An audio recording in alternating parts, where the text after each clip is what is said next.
When my husband discovered that I wouldn't inherit my dad's money upon his passing, he became really angry. He shouted at me, saying, "What? You can't inherit the house and money? I don't need you anymore. I want to break up with you right now." After that, I harbored a desire to retaliate against my husband and my sister, who hastily remarried. My name is Julie, and I work in an office. I'm 32 years old and have been married to Brian for 2 years. I met Brian through a mutual acquaintance, and then we tied the knot. My family was affluent, but with only my sister Mary and me as heirs, our relatives fretted over who would inherit.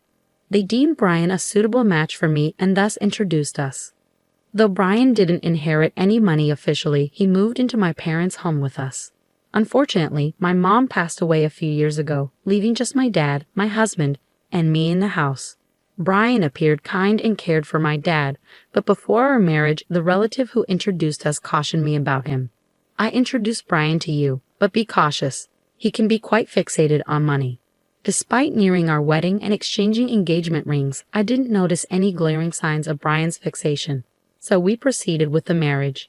Even after tying the knot, I remained vigilant due to the warning.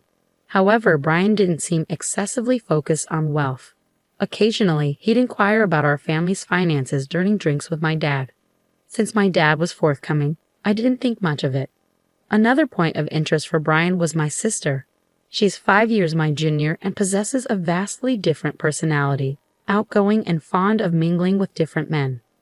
Her contrast to me, along with her striking beauty, captured my husband's attention upon their first meeting. "Julie, your sister is quite unlike you, isn't she?" Brian's fascination with my sister, who was stunningly beautiful unlike myself, left me feeling uneasy. Our relatives introduced Brian to me because they worried I might struggle to find a spouse due to my simple appearance and demeanor. They feared our family name might fade. Initially, I didn't dwell on it much, given my beautiful sister. However, later on, I grasped their concern. My dad indulged my sister. He financed her college education after high school, followed by vocational school. However, she lacked concrete plans for either institution. She simply didn't want to work.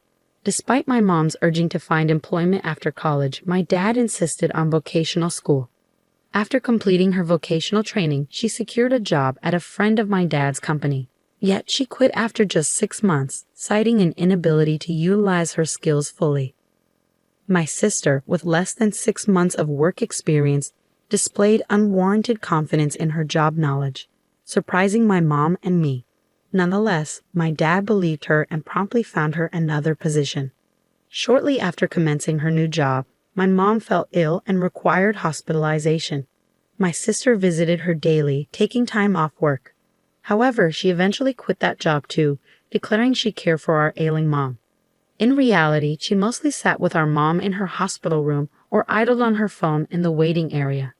Meanwhile, I took on all the household chores, tending to our mom's needs while my sister contributed nothing. Despite possibly providing comfort to our mom, her health deteriorated over a month, rendering her unable to communicate. 2 weeks after her decline, she passed away, leaving my dad and sister too stunned to organize her funeral. Taking charge of organizing everything with the assistance of our relatives, I ensured our mother received a proper farewell. After her passing, my sister secured a part-time job and moved out to live independently. However, her earnings didn't suffice, prompting Dad to cover her rent and bills. It appeared she directed her income toward leisure activities. When her part-time job proved insufficient, she turned to Dad for more money. While Mom used to impose financial discipline, Dad became more lenient after her demise. Initially, I didn't object as long as Dad and my sister were content. Even after I married and relocated, Dad continued providing for her financially.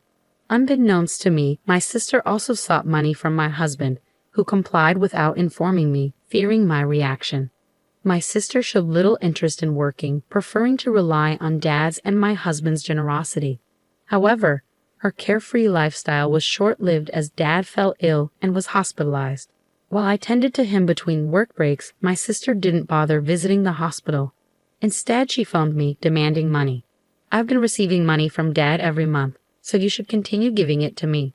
After all, he's covering the rent and bills," she asserted angrily. This revelation shocked me, and I reprimanded her for prioritizing money over our sick father. Despite my frustration, I inquired about the amount Dad had been providing her monthly.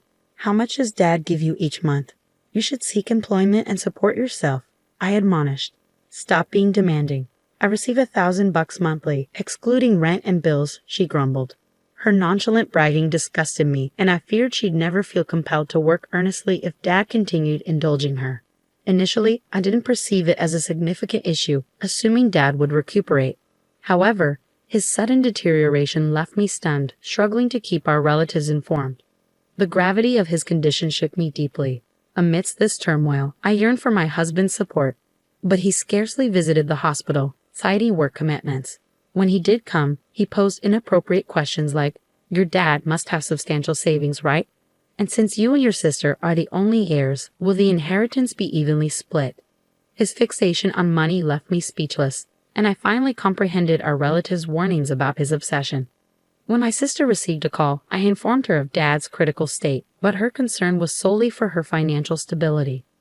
"Ensure you continue my monthly allowance. I can't manage without it," she abruptly concluded. Anger surged within me at her response, compounded by the faint sound of a male voice in the background, triggering a sense of foreboding.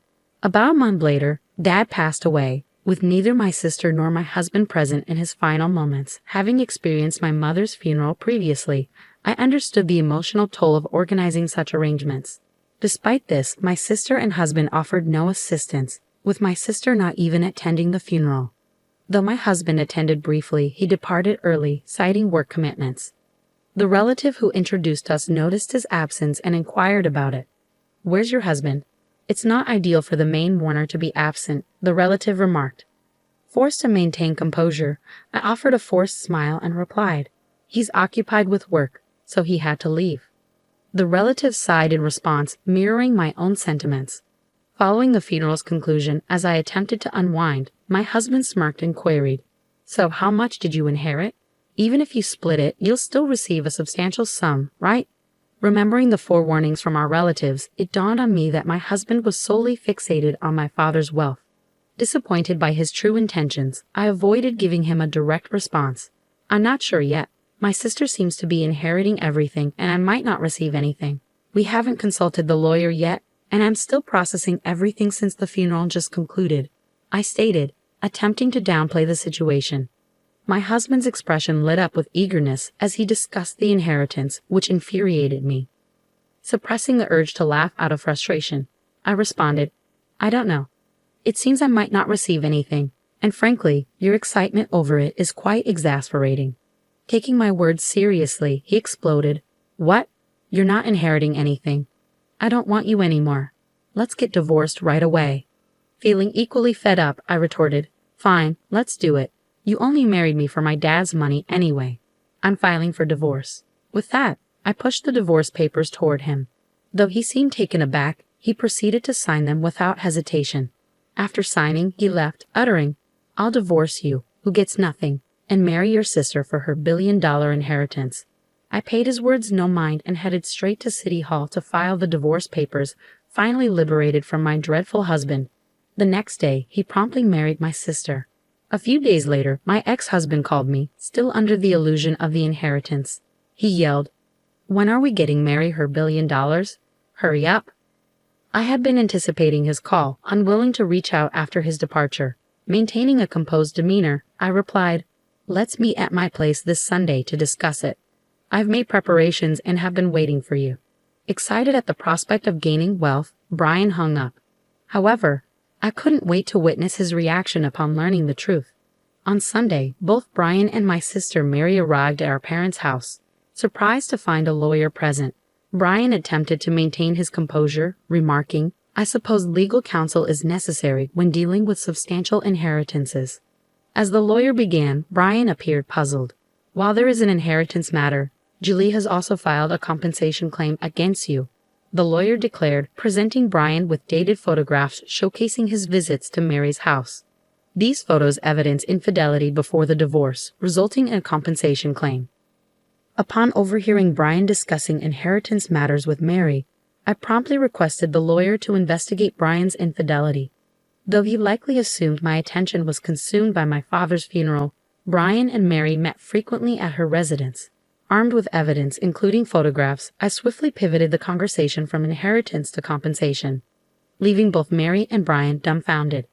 Brian quickly composed himself, stating, "Compared to the inheritance, compensation is negligible. I'll pay it immediately." As the lawyer handed him the compensation claim documents, Brian signed them without hesitation. Confirming his signature, I asserted, "I'll ensure you fulfill the compensation payment since you've signed it. However, enjoy your time with Mary, who won't receive a share of the inheritance." Upon learning she wouldn't inherit anything, Mary erupted, "What do you mean I'm not inheriting? I was supposed to receive $100 million. Brian's face flushed with anger. "It can't be true that there's no inheritance. I won't allow you to take it all." Calmly, the lawyer elucidated the situation to the enraged pair. "Mary, as the daughter of your late mother from a previous marriage, you were never legally adopted by your late father. Thus, there's no legal parent-child relationship, and you cannot inherit his estate." Turning to Mary, who appeared bewildered, I clarified, "You were just a year old when our parents were married, so you probably don't remember. But I do. I was 6 years old at the time and was thrilled to gain a sister. Little did I know she'd end up stealing my husband. Our parents, facing challenges with us kids, sought mediation to remarry. Mom treated me as her own, and Dad cared for Mary. Perhaps he spoiled her because she wasn't his biological child, and he wanted to be extra cautious. Our parents each brought a child from their previous marriages into the remarriage. Mom, whom some relatives suspected married Dad for his wealth, refused to legally adopt Mary. Relatives often suggested suitors to me, knowing I was the only one eligible for Dad's inheritance. Had they borne a child together, it might have complicated matters, but they didn't. Perhaps they chose not to have children to avoid future inheritance disputes. It's now evident that Dad continued supporting my sister financially even into adulthood because he couldn't legally pass on his inheritance to her. Though not legally recognized as my mom's daughter due to the lack of adoption, it never affected our familial bond.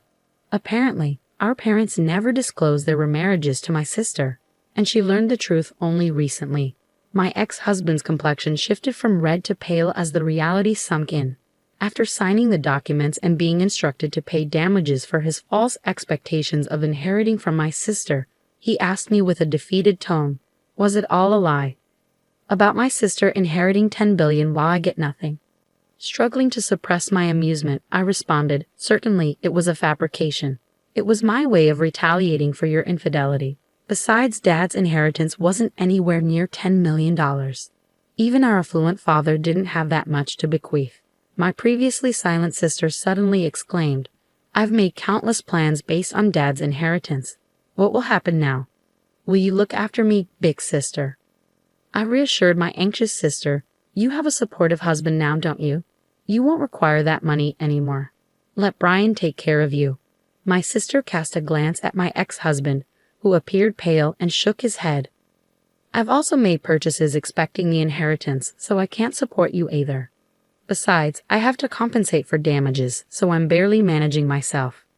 As I concluded, my ex-husband dropped to his knees in front of me, pleading, "Julie, I'm truly sorry. It was all my fault. Can you forgive me and take me back?" The lawyer, observing the scene, chuckled as he prepared to depart. His earlier arrogance had vanished, and his kneeling form seemed rather ludicrous. Following our conversation, my ex-husband and sister departed with dejected expressions, proceeding to divorce soon after. My ex-husband, who had remarried in anticipation of inheriting my sister's assets, lost interest in her upon learning she wouldn't receive the inheritance. Unable to support my sister due to the damages he owed me, we agreed he would make payments from his monthly salary since he had no assets. The lawyer proposed this arrangement to ensure I received compensation without missing out. Deprived of our father's support, my sister grappled with financial difficulties, toiling in a part-time job every day. Unfortunately, she couldn't manage her debts and eventually filed for bankruptcy. Ultimately, she had to vacate her apartment, and her whereabouts remain unknown. While our father's support stemmed from love, he may have indulged my sister excessively, hindering her ability to take work seriously. Later, a relative attempted to arrange another marriage prospect for me, but I declined. I refused to settle for someone resembling my ex-husband. This time, I'm determined to find a compatible partner on my own terms, continuing to reside solo in our childhood home.